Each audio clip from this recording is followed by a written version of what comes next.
Las sociedades necesitan escuchar sus historias, sus mitos narrados. Eso es una función de la narración, en gran parte es eso, y del cine también.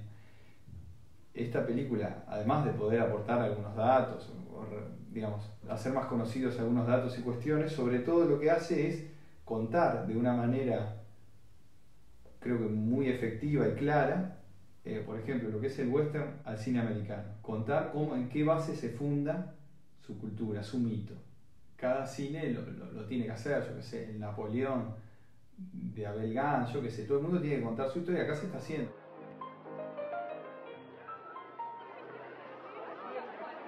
Nosotros veníamos de Mundialito, donde hay todo un contexto social y se habla de la política, se habla del fútbol, se habla de un montón de cosas que para nosotros eran interesantes como evento. Bueno, en Maracaná sucede algo muy similar.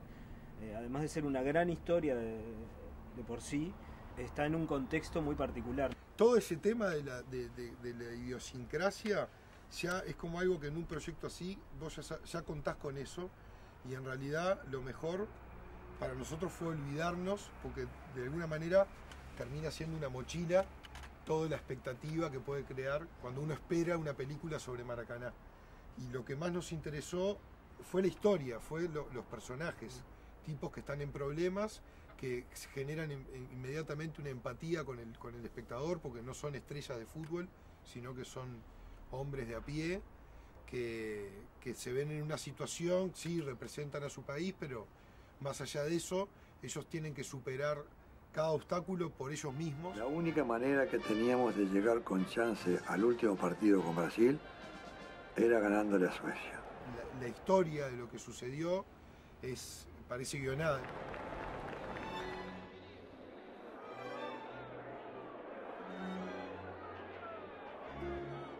Generalmente uno sabe muy pocas cosas, realmente, de lo que pasó en esa final. Nosotros ahora, como estamos más metidos, sabemos más, pero uno sabe muy poco de lo que pasó en ese campeonato. Nosotros encontramos personajes más que interesantes que además tienen una elipsis, que es esa historia tan particular que vivieron, que termina siendo una hazaña y una leyenda repetida por todas las generaciones. Vos sabés el final, pero querés saber qué es lo que atraviesan esos tipos para conseguir su objetivo y lo cómo que lo hacen, ¿no? Y cómo lo hacen.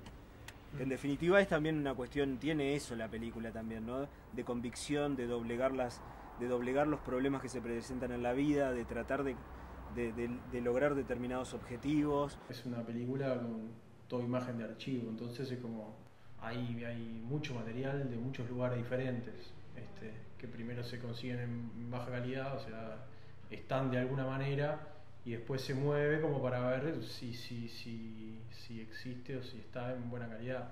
Entonces se manda a pedir a ESPN, a Telecultura, a Globo, se hacen escaneados en Buenos Aires de cintas. El material que se ve es increíble porque son imágenes que tienen 60 años y están, o sea, no puedes creer la calidad que tienen, en realidad está buenísimo.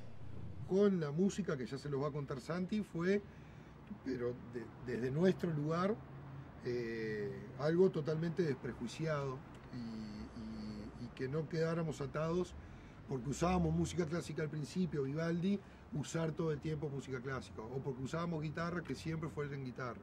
Entonces siempre se elaboró como algo que la película mandaba. Nosotros teníamos una frase que es: la película manda.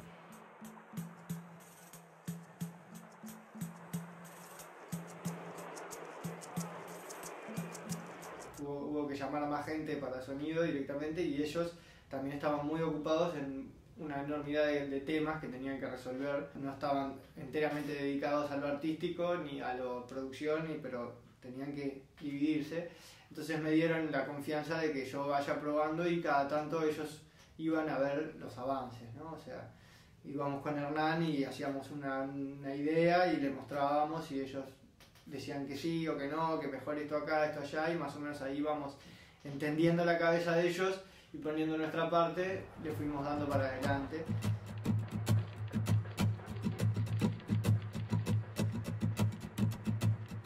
Contratamos a Román Impalomeni, que él en el estudio que él tiene trabajó el tema de la grabación de las guitarras que grabamos específicamente para la película, y después también estuvimos en conjunto con Hernán González, que fue con el que logramos cerrar el tema musical. Teníamos unas composiciones de Villalobos para la parte de Brasil, composiciones de Rosita de Melo, que era la canción Desde el Alma.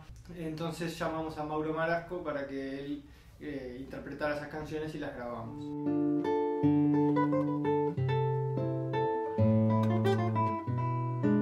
Un asistente que también trabajó, como Félix, que trabajó en la clasificación de sonidos ambientes descargados de internet, buscando en películas viejas y cosas, sonidos que nos pudieran servir para la película. Me pasaron la primer parte el primer cuarto de la película ya finalizado para que comience a agregarle sonidos que yo había bajado para comenzar con el diseño sonoro. Yo todo esto después se lo paso a Santiago, que es el que hace la postproducción propiamente dicha. Entonces ellos me pasan la imagen y yo voy agregándole. Por ejemplo, acá veo que es una ciudad tranquila, le agrego ruido de pájaros, de gente, de pasos. Todo eso lo grabamos una parte en el estudio de Román, que hicimos la mayoría de los pasos y algunos de los golpes de pelota, y después en el estudio de Coral fuimos grabando específicamente cada golpe.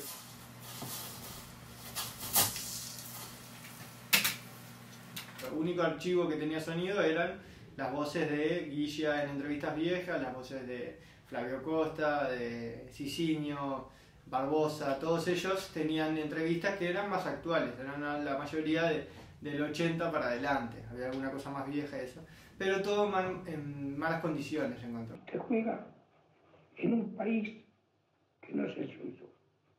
Se optó igualmente porque todos los archivos se les pusieron subtítulos. Esos archivos, por más que estén recuperados, tienen una dicción rara, entonces se optó por subtitularlo para que el espectador pueda, si ve que no está entendiendo mucho, ir y leer el subtítulo y entenderlo mejor.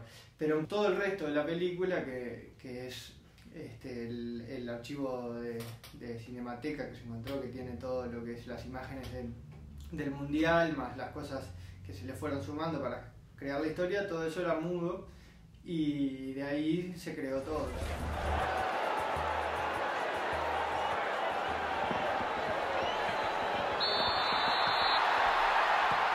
Los sonidos de los ambientes de los estadios se fueron consiguiendo de pedacitos de algunas que fui a grabar yo al Estadio Centenario cuando jugaba Uruguay, pero lo complicado con eso era que el sonido actual es muy diferente al del 50, o sea, en el 50 había recién bombas y después la gente no hacía cánticos y todo eso que se hace hoy en día, ni había tambores ni nada de eso. Entonces, para elegir era muy difícil, era agarrar pedacitos muy pequeños de cada hinchada y unidos generar ese ambiente que quedó.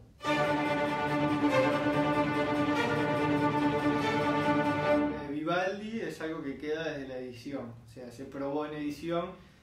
Guzmán probó con alguna cosa de esa y ya dijimos que funcionaba muy bien. Se hicieron pruebas donde se intentaba que la música llamara lo menos la atención para que el golpe fuerte llegue en la final.